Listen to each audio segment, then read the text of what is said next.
This is Coventry in the West Midlands. Geographically, it's the most central city in England and is home of the English idiom to send someone to Coventry, meaning obviously to ostracise someone. It was here, in a grubby terraced house in Charterhouse Street, that a series of unconscionable horrors were taking place. This was the home of David Challoner, a father and husband who carried out acts that were described at his trial as depraved, and they were. Challoner had raped and tortured a 10-year-old girl in the attic of the family home. He held the child captive, tied her to beams, whipped her, and attached clips to her body which gave her electric shocks. Unimaginably sick behaviour, but there was more to unfold about the gruesome affair. For violent transvestite David Challoner, also known by the names of Reverend and Baloo, was the driving force behind his 20-year-old transgender offspring Amy and a burgeoning political career. Please donate today and make a real change for Coventry. And it was at their filthy and cramped home where the abuse and torture took place that also doubled as the headquarters for Amy's role within the Green Party. Amy was born male and called Ashton until 16, when Ashton transformed into transgender Amy. 4 years later, promoted to a leading role within the Green Party as the national spokesperson on LGBT issues, Amy's star was ascending. In fact, so much credence did the Green Party give to Amy's vision for a trans-friendly Britain that with barely any political experience at all, Amy was already preparing to run for leadership within the Green Party. But the party, which always prided itself on inclusivity and had, during Amy's time there, started referring to people as men and non-men, was in for a wake-up call. Because if all the details so far weren't enough to send the Green Party safeguarding into tailspin, there was more to come.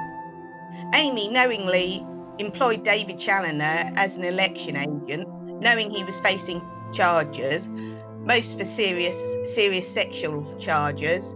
I'm Jan Williams. I know a lot of you. I'm the chair of Project. We were the first mainstream feminist organisation to come out on the trans issue. As a person who comes from Coventry, I was incensed to hear about the Challoners. This man calling himself a value Challoner, i.e. naming himself after a jungle character to help him cozy up to children.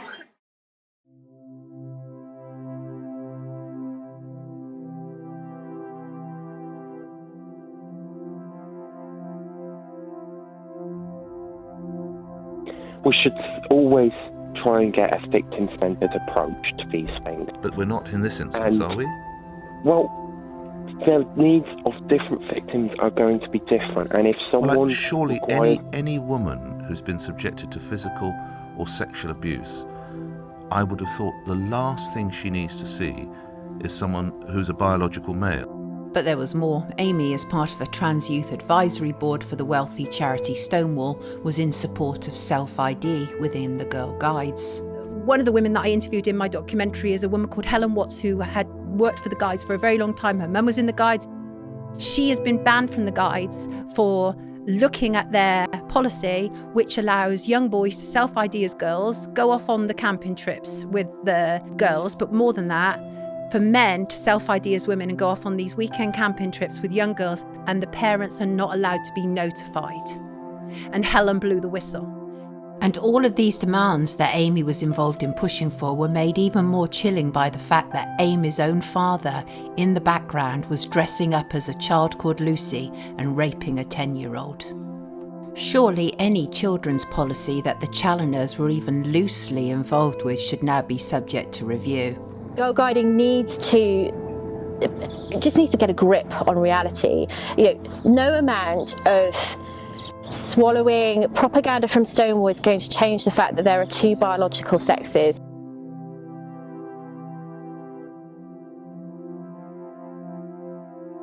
It really has to be questioned how much Amy Challoner was influenced by a convicted paedophile. It's disturbing.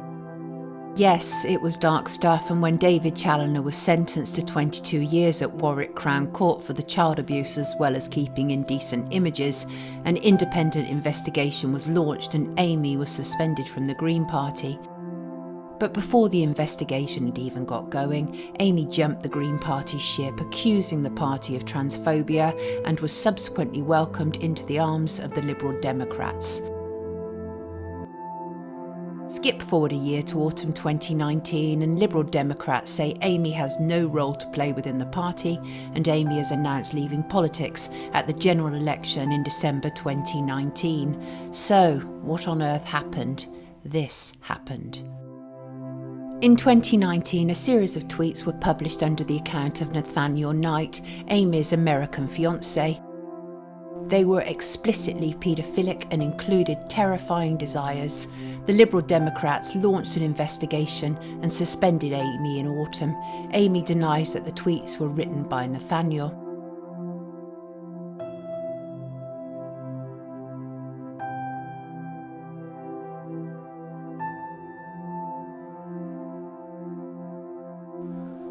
Mother of four, Tanya Carter, is one of the founders of the Safe Schools Alliance, and she's concerned that even though the independent report for the Green Party was released at the start of 2019, it has taken almost the whole year for the red flags to be observed. Our reservations would be, having read the Veritas report, how many times it says that Amy Challoner does not understand safeguarding, and even after going through the process of being interviewed for the Veritas report, at the end of that whole process, they're saying that Amy Challoner still does not understand safeguarding.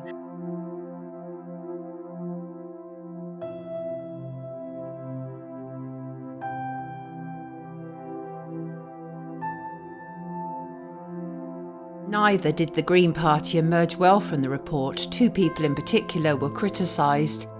Claire Phipps and Matt Hawkins, both on the Green Party's executive committee at the time.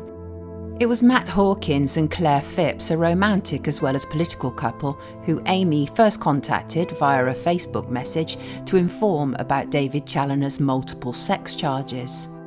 Over the next year and a half, while Challoner Sr. waited for his trial, Hawkins and Phipps failed to adequately investigate the situation any further, which was to leave the manipulative child rapist David Challoner with access to children and child safeguarding issues via his political child. I contacted Hawkins, who is now making headways with a new organisation calling for compassion in politics. My initial contact with him was disturbing. Hawkins appeared to accept little, if any, responsibility for his actions and pointed me to the least strong wording in the report that said he should have been more curious about what was happening with Amy Challoner.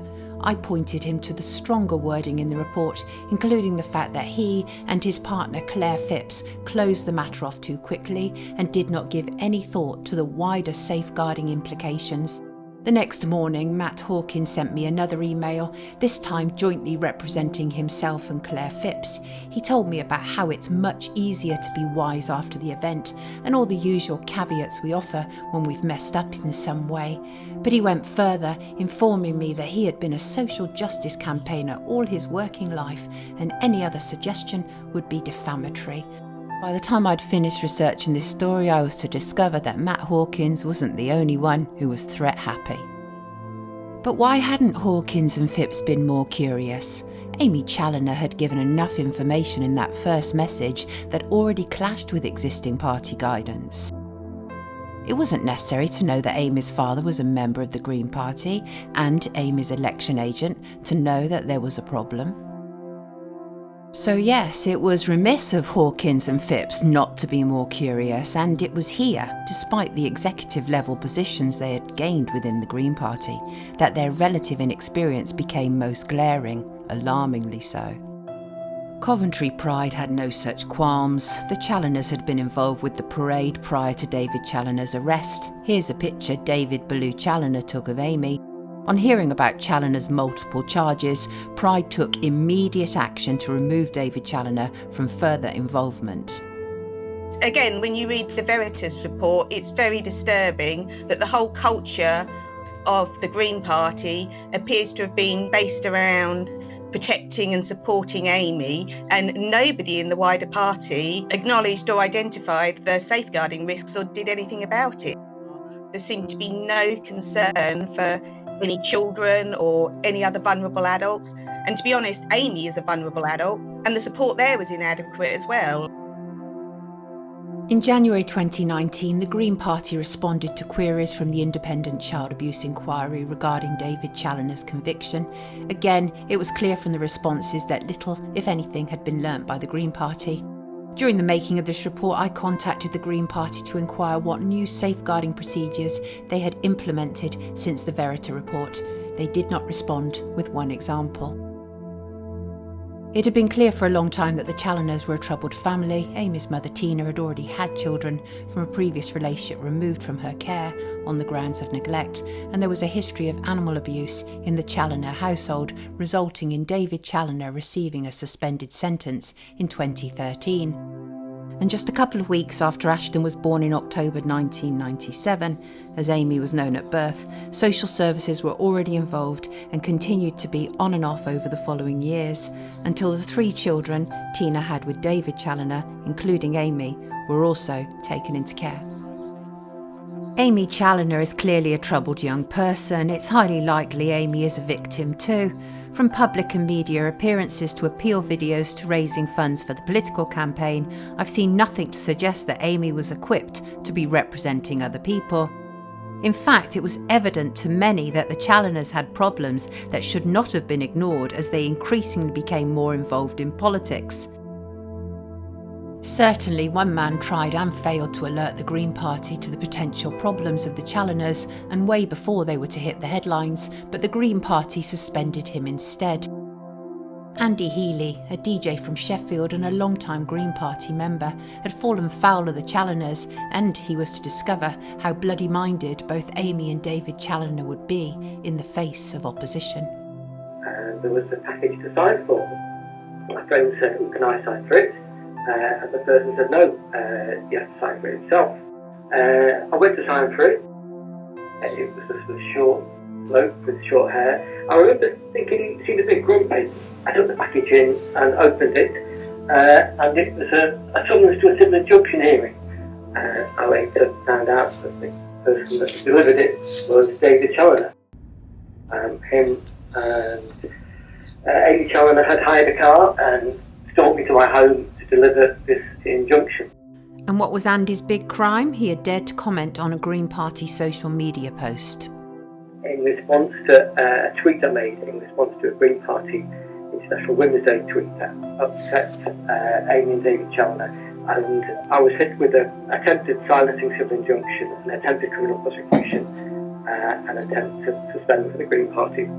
My first tweet simply said proud. The Green Party tweet said it was a collage of different activists, different Green Party women activists, and Amy Challoner right in the middle, saying well-behaved women seldom made history. But my reply was proud, and a series of screenshots of Amy Challoner calling women TERFs and vile TERFs, and pointing out that Amy Challoner was not in any way a suitable person to be a police officer. At the civil injunction that followed, the judge refused to grant the various requests to silence Andy Healy and instead left the case open for Amy to return with more evidence to support the case.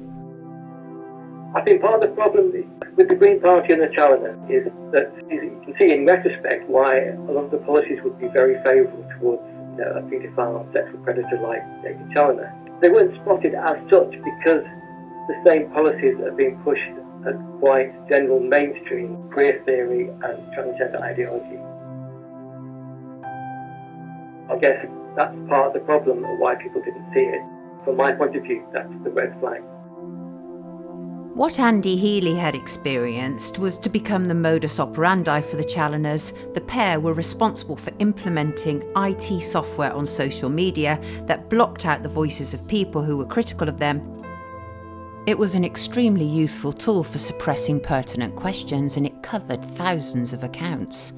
As with other questions I put to Amy Challoner, denial of involvement was the response, even though there was substantial evidence to the contrary, including Amy's own tweets and an admission from Green Party co-leader Caroline Lucas, who had, in the wake of the Challoner scandal, penned an ill-advised newspaper article focusing more on Amy's trans status than the safeguarding nightmares that had happened within her party. David Challoner used his eldest child Ashton, now Amy, to gain access not only to political circles, but also working with children too.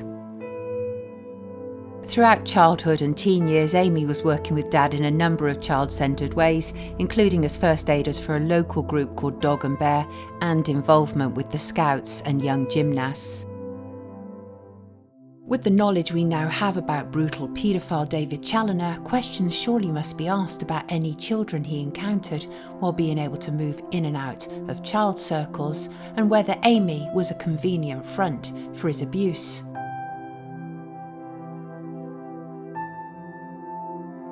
And there are troubling unanswered questions like, for example, why did David Challoner issue a Freedom of Information request attempting to find out where vulnerable children were placed in Coventry?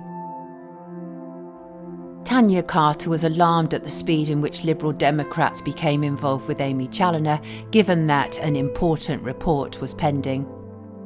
Oh, we're horrified by that. I mean, what would a report into the Lib-Dems reveal? Does any party have adequate safeguarding these days? I think there's a serious matter of public interest.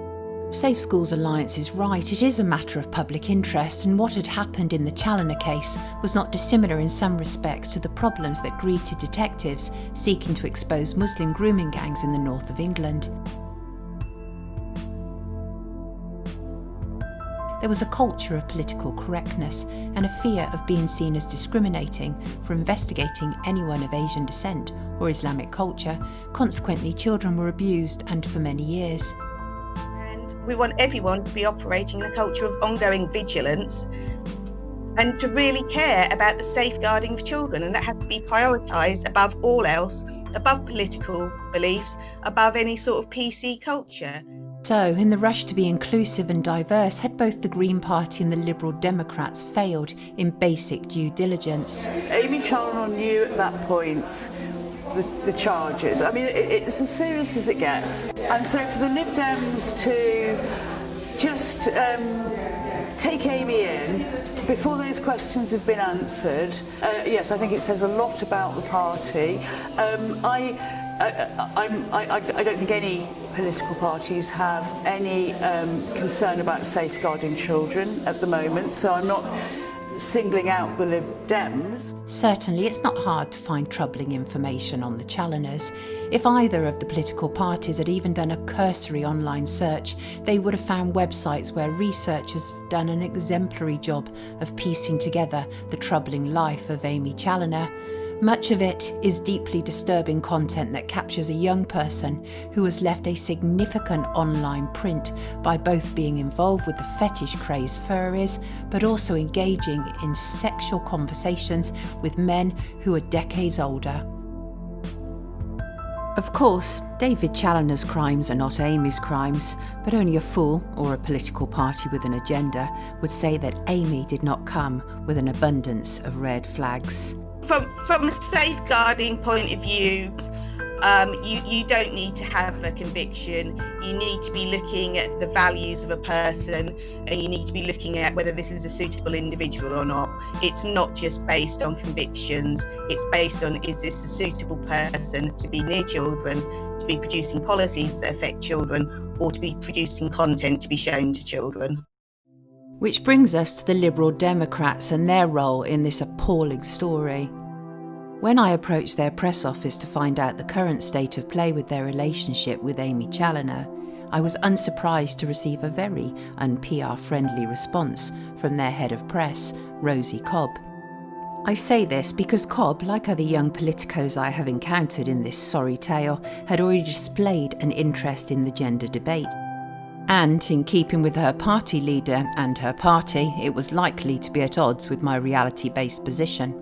In any way, just fully those embracing people were born into the wrong body and deserve the right to be themselves. It is not possible to be born into the wrong body, and that is a myth. In the same way as when we say that gender was assigned at birth, that is also another myth. The truth is, it is observed. It is observed just like sex is. Given the potentially serious implications attached to the Lib-Dems welcoming Amy without more caution, I was not satisfied with Cobb's response. This is a matter of public interest, and it's my job as a journalist to persist until I get some decent answers. Cobb responded, no attempts to strike up any decent communication with me, as people generally do in her business, and she clearly expected me to accept what she has said and be done with it. I couldn't. For 2 decades, I've covered child safeguarding, and frankly, I was already tired of dealing with people in the Challoner research who treated safeguarding as if it's an option. So I persisted with my questions. She claimed that my questions bordered on the abuse, and then she did something that in 3 decades of journalism I have never experienced. She threatened me. As a freelance journalist and broadcaster, I work at, amongst other places, Sky News.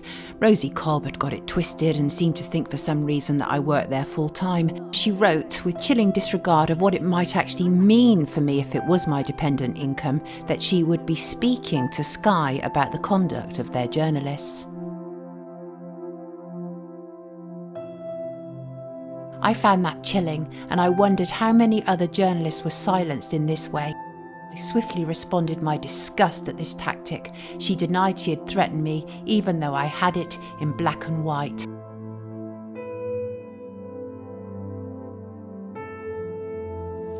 And so I've been given no reason to believe that the Liberal Democrats have changed with regards protecting children in our society. They used a disturbed young person with the aim of earning woke points, and the party has ended up once again mired in accusations. Lib-Dems, in common with Labour and Conservatives, have a recognised history of covering for the crimes of its own, and certainly when it comes to child abuse. The fact that their media head Rosie Cobb would mistake journalistic investigation as aggression says much about what mainstream media have allowed political parties to be getting away with. That Cobb thought she could threaten me into silence says so much else. In recent times, we have learnt how senior party members within Lib-Dems have failed to tackle child abuse. David Steele, one-time Lib Dem leader, admitted to the current child abuse inquiry, after years of denial, that he knew Cyril Smith was a paedophile and he did nothing other than support Smith to becoming a lord, that is. On hearing this public admission, Lib Dems were forced to suspend Steele, only to then clear him, as most journalists I talked with knew they would. This only came out because of one very brave victim who went through the whole court process of being attacked by David Challoner and other members of the family. Amy Challoner was aware of this report and gave comments throughout. My first text message from Amy included being called a liar and a suggestion that a lawyer had already been engaged. After a series of emails during which Amy lightly addressed the various controversies, I did not get a sense that any great lessons had been learned. That said, Amy is still only 22 and has been raised by parents who failed all their children. It's to be welcomed that Amy Challoner steps down from politics at the December election to spend more time on photography and video gaming. This was the final comment Amy sent to me.